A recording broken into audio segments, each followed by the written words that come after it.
Today we've got the updated best settings for Warzone 2 Season 5 for maximum FPS and the best visibility possible. A ton of new stuff in today's video that I didn't cover in the last season, so you definitely need to watch this all the way through to the end. The first really important step before we jump in game is to clean reset all of our config files. The reason for this is that there can be some artifacts from the previous season that come on over to the new season and can actually cause FPS and performance problems in general. So you want to go to your documents folder, then Call of Duty, and then you just simply want to select the players folder and delete it. Don't worry, it's not going to make your game not run or anything. It's just going to reset all the settings. That folder will come back when we open up the game. Next, you want to boot up your game and we can jump into the settings up here on the right, head to graphics, and we'll start in the display area. Display mode, we want to keep it to full screen exclusive. A lot of people like to run full screen borderless because you can alt tab in and out of the game quicker, which is nice, but it will affect your input latency. Full screen exclusive gives you the best input latency. It gives all of the resource available to the game while it's running, and for anyone who wants to be competitive in Warzone, input latency is really important, so full screen exclusive is what you want to select. Display monitor and display adapter, you should be able to leave both of these default. This is just simply which monitor is the game displaying on. You'll know if it's on the right monitor, and display adapter should just match whatever your GPU is. Most of you will probably only have one option here anyway. Screen refresh rate, you want to select whatever option is nearest to the refresh rate of your monitor.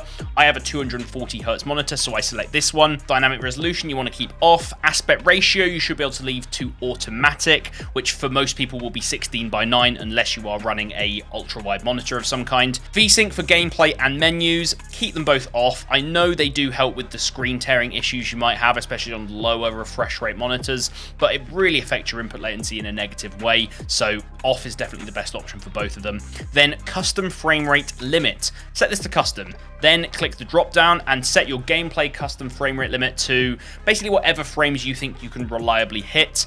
For me, I leave it at 250 because it's just above the refresh rate of my monitor. For the menu custom frame rate limit, I put this at 120. This means that the menus still remain nice and smooth, but it's not maxing out my FPS at some crazy amount, running my PC at its maximum power when I'm just in a menu. Out of focus custom frame rate limit, I drop this all the way down to 30. If I'm going to alt tab and look at something on my second screen at any time, I don't want my game taking up all the resource. I want my game to basically take a back seat to what I'm doing over here.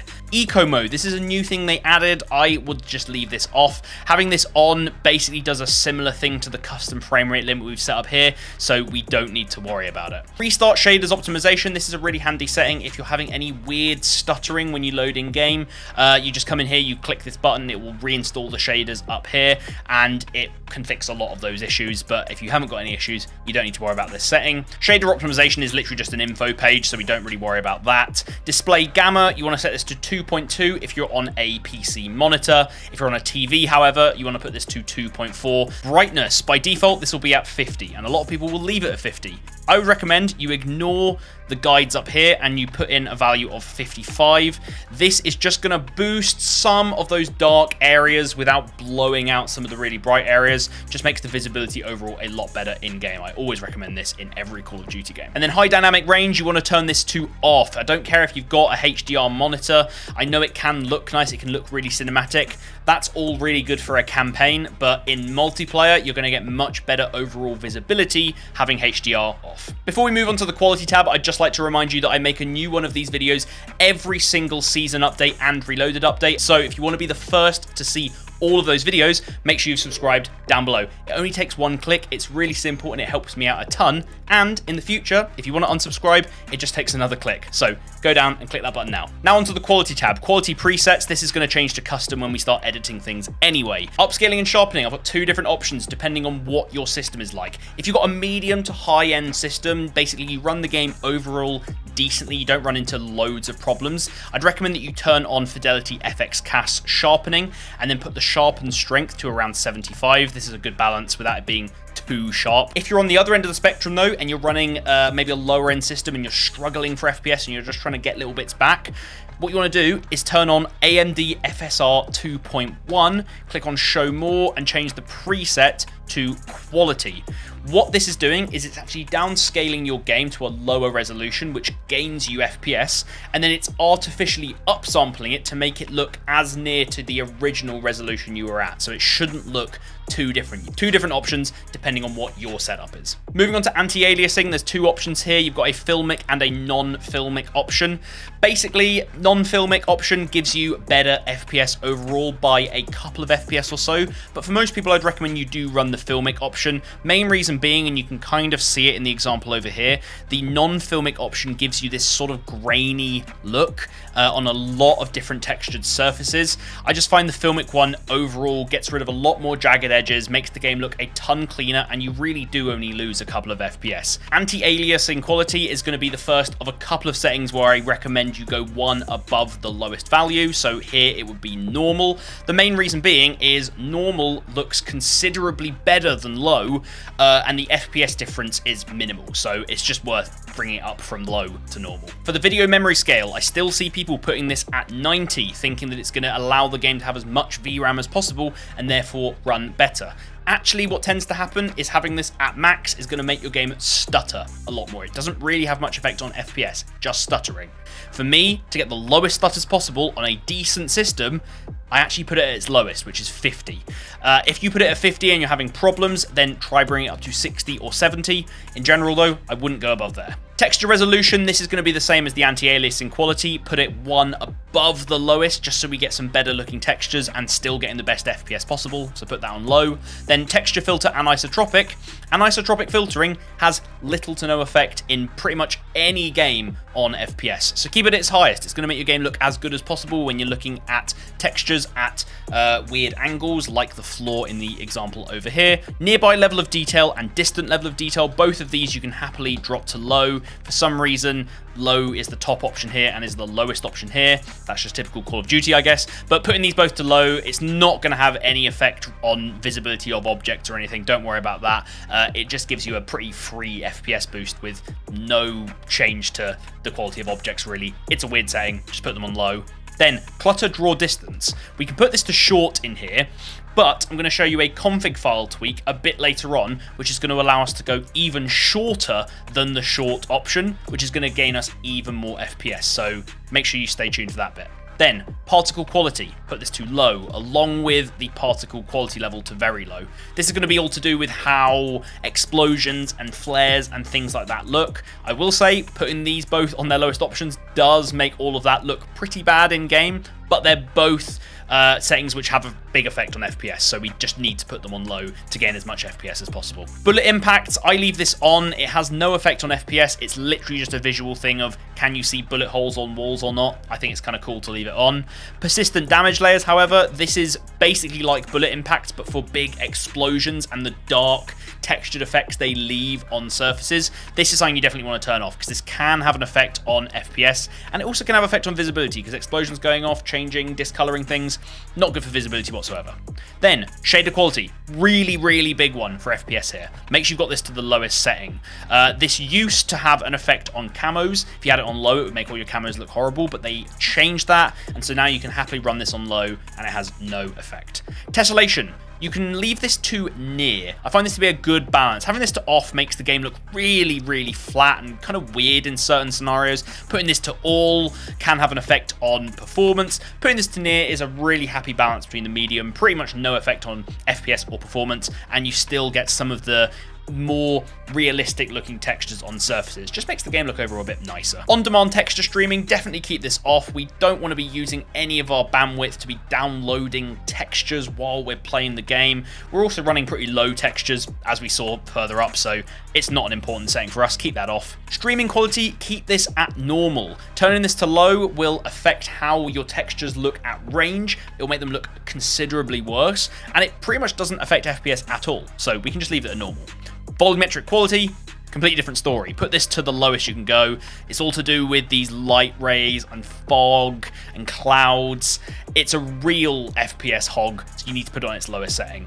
Deferred physics quality and water quality both affect how water looks in the game. There is a ton of water on Al Mazrah and on Vondel and on Ashika Island at the moment, thinking about it, and all of that has a big effect on FPS. So we want to put your deferred physics quality to off and your water quality to the lowest, which is default. Shadow map resolution is going to be like textures and the anti-aliasing quality earlier. You want to put it one above the lowest. Low shadows look way better than very low. They don't look as marshmallowy and horrible. And I've also found, interestingly, that the lower the shadow setting you set here, the less dark the shadows are, so the less likely you are to lose an enemy in a shadowed area of the map. So low is a really important setting to set here. Then screen space shadows, put them to off. This is all to do with shadows that are on things like your hand and your gun as you move around. Not something we care about, so keep those off. Spot shadow quality, put them to low as well, don't care about those. Spot cache, you actually want to leave at ultra, which a lot of people don't realize. It says the effect on VRAM's high, so a lot of people will chuck this on the lowest.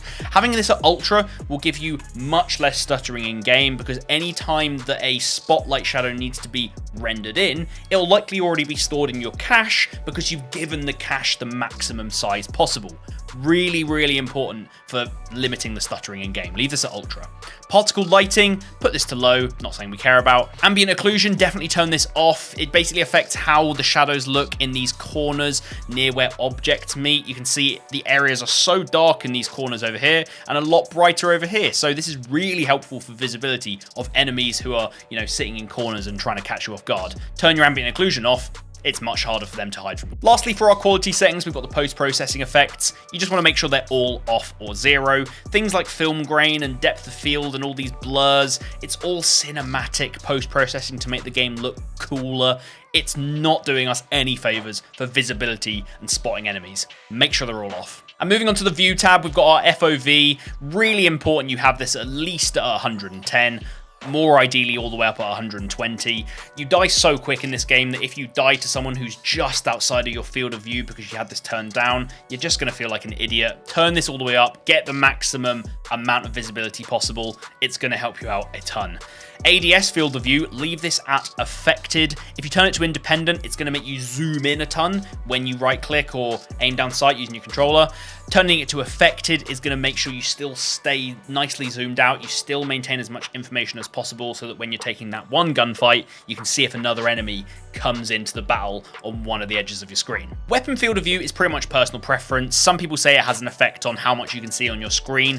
I just like how wide it looks, but I'd recommend you try out all three and see which one you like the most. Third person field of view, don't care. There's barely ever third person in this game, so we may as well just leave this as is or just shove it all the way to the max, I guess. Vehicle field of view, however, we definitely want to make sure that's at wide so that when we're in a vehicle, once again, we get the most information possible. For your camera movements, make sure they're both at least so we get the least amount of visual shake in game. Third person ADS transition, once again, it's to do with third person, don't really care. And default spectator camera, personal preference, but I like to have the game perspective rather than the weird helmet camera thing. A really important setting I missed in my last video was the NVIDIA Reflex low latency. I didn't realize they'd moved it into the keyboard and mouse area for some reason. It used to be in the graphics options, but anyway, very simply, if you have a much stronger GPU than your CPU, which a lot of gamers will have, a lot of people have spent a lot more money on their big, beefy GTX or RTX card and, have a CPU that just does the job, then on plus boost is the better option, because this is when you're in a CPU bound case where your CPU is a lot weaker. However, for me and many other people who have CPUs and GPUs that are very similar in performance, the on option is better. If you don't know which situation you're in, try a couple of games with on, try a couple of games with on plus boost, see which one feels better to you. Just make sure you don't have it at off. Last couple of things in game, we're going to go to the interface tab, go to color customization, put on the filter to color filter, both with both of the intensities at 100. It just increases the vibrance of the game a ton, really makes a lot of the colors pop. This is what all of the pro players are running, so you may as well just copy it. And lastly, if you want to see your FPS like I can see up here, you just come to the telemetry option in the interface area, click show more, put it to custom, and then you can just turn on the FPS counter. You can also grab your server latency, packet loss, and stuff like that, which can be useful just to see if you're lagging or anything weird happening in game. So that's all the in-game stuff now. Make sure you apply the settings, close down your game, and return to the folder we were in earlier where we deleted our config file. You'll see that the players folder is back. You can open up that and you'll have all of these different files in here. The one that we want to edit here is the options.3.cod22 file. You might not see the .cst bit if you don't have your file extensions on. Don't worry about that. What you need to do is right click it, click open with, and then click notepad, and you'll see this config file open up in front of you. Press Ctrl F on your keyboard to open up the find menu, and then we want to search for clutter max dist.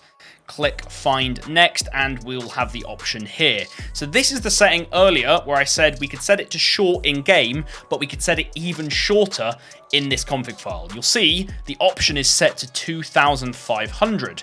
But it shows that the valid range can go all the way down to 100. So what you should do is just copy the number over here and then just paste it in between the quotation marks here. You're going to get a massive boost in FPS from lowering that clutter distance. The next one to edit is literally just below it, this corpses culling threshold.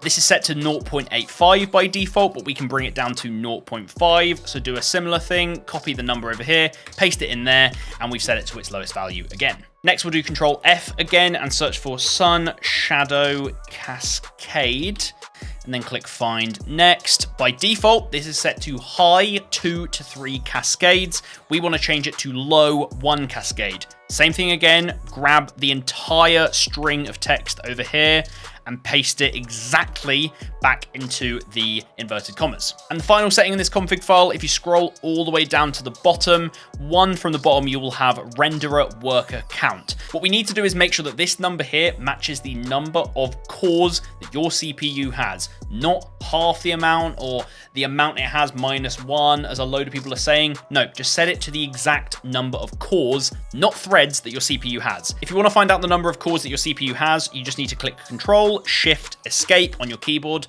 This will open up your task manager, go to performance, then hover over CPU, and you'll see here your cores and your logical processors. So my CPU has 8 cores and 16 processors. So I just need to put the number 8 in this file. I can now save it, I can now close it, and we are done with that config file. This next step is only for people who have NVIDIA graphics cards. If you're running an AMD card, then just scroll through the video until we're done with this bit. But you need to download, in the link in the description, this NVIDIA Profile Inspector. This allows us to tweak a bunch of NVIDIA settings that you can't otherwise do. Download it, open up the exe file, and you'll be greeted with a pretty scary looking application, but don't worry, I'll guide you through it. You want to go up to here where it says Profiles, and you want to click the drop down menu, and then type in Call of Duty, and then simply search for Modern Warfare 2 2022, because that's what Warzone 2 is running off of. Click that, and it might take a second to load it all up. You then want to make sure you've got this option up here, Show Unknown Settings from NVIDIA Predefined Profiles. Make sure that that is enabled. And then we're going to scroll down and look for these settings. These are R-bar. All of these R-bar options relate to resizable bar, which is a setting that you can enable in your BIOS for all of your NVIDIA GPUs. And it can really help get more performance out of not just Warzone 2, but any game that you're playing. You first of all need to figure out if you've got resizable bar enabled or not. So to do that, right click on your desktop, go to NVIDIA Control Panel, wait for it to load up, then click System Information in the bottom left-hand corner, wait for that to load up, and then we'll see Graphics Card Information. You should see Resizable Bar, and you'll see either yes, which I have, or you'll see no. If it says no here, you need to go and watch a video somewhere else. I'm not going to cover it in this video on how to enable resizable bar within your BIOS. It's pretty simple. It's usually just a setting in there that will say no, and you need to change it to yes. Then you should be able to come back in here and see this enabled at yes, and we can carry on back to the profile inspector. So with all of that stuff sorted, you just need to copy the settings I've got here for the 3 R-bar options. You want enabled for your feature. For options, you want 0x, loads of zeros, 1, and then a big list of games starting with Battlefield 5. And then for size limit, you want the OX, loads of zeros with a 4 in the middle. Having all of these set up is going to push your FPS by 5 to 10. It's a pretty crazy boost when you're enabling the game to really utilize resizable bar on an NVIDIA machine. It's a game changer. Keep in mind, if you do a graphics card update in the future that involves a clean reinstall, I'd recommend you come in here again and check this is all set up correctly and apply the changes again. So last thing now, we've got some universal Windows settings, whether you've got an NVIDIA or an AMD GPU. First of all, we want to search for game mode, okay, and then go to game mode settings. Make sure game mode is on. It just overall optimizes Windows for gaming. Then the next thing you need to do is come down here and search for graphics. Go to graphics settings, and you'll have this option, hardware accelerated GPU scheduling. A lot of you guys will have this on because in general, it's really good for a ton of different games. For whatever reason, COD being COD, Warzone is a lot better having this off. You will have to restart your PC to apply your changes. I play a ton of different games on my PC, not just Warzone 2, so I keep this on. But if you're primarily focusing on Warzone 2 and being competitive in that game, having this off is going to be your best bet. So pick your poison. So now that you're armed and ready with the best settings possible, the next thing you need to do is go and watch this video where I cover the best NVIDIA control panel settings that is going to just take your game to the next level, whether you're playing Warzone 2 or any game on PC.